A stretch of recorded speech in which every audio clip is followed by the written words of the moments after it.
Good morning, ladies and gentlemen. I'm happy today to be invited to this meeting of the World Bank.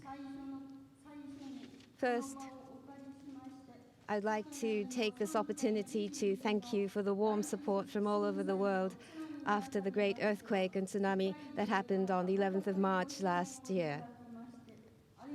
As one of the victims, I would like to express my sincere gratitude from the bottom of my heart.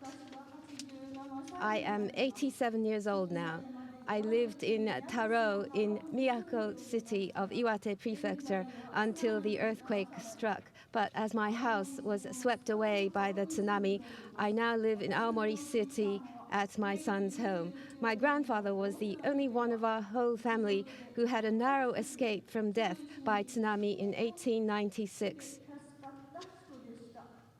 I was brought up having heard from him numerous times of the terror of the tsunami from when I was very small.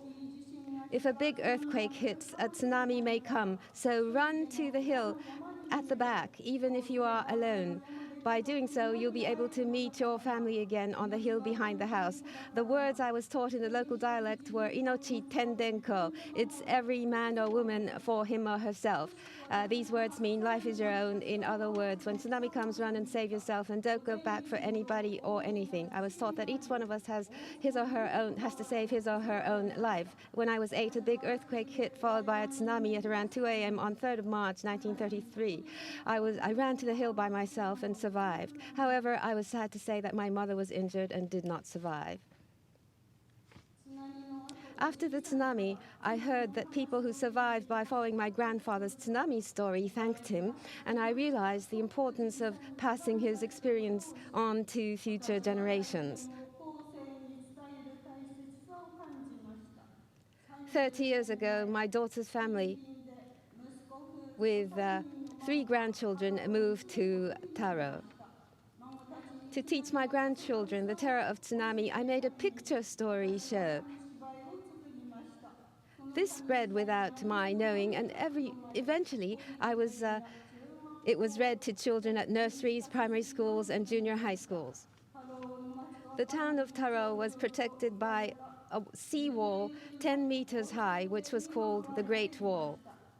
However, the last tsunami easily came over the wall and overwhelmed us. We humans cannot compete with the force of nature. So just like my grandfather, I have also experienced 2 big tsunamis. Recently, my great-grandchild, who is 10, gave me a piece of calligraphy which translates as the power to live.